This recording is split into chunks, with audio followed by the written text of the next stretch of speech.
இருந்து மாலை வரை காசிமா நகர் முழுக்க அலைந்த பிறகும் அன்னபூரணியினுடைய கணவனுக்கு ஒரு பிடி சோறு கொடுப்பதற்கு யாரும் தயாராக இல்லை.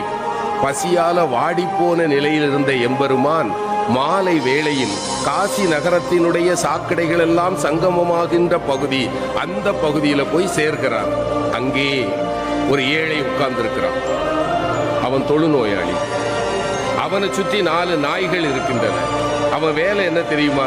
காலையிலிருந்து சாயங்காலம் வரைக்கும் எங்கெங்கெல்லாம் அலைய முடியுமோ அலைஞ்சு அவனுக்கு உணவை கொண்டு வருவான்.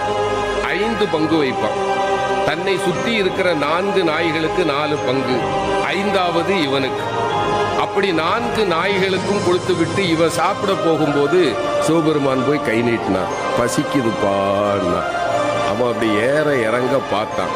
பாதியை கொடுத்துருக்கலாம்ல, முழு உணவையும் கொடுத்து சாப்பிடுன்னா. இறைவன் ஆடி போயிட்டான்.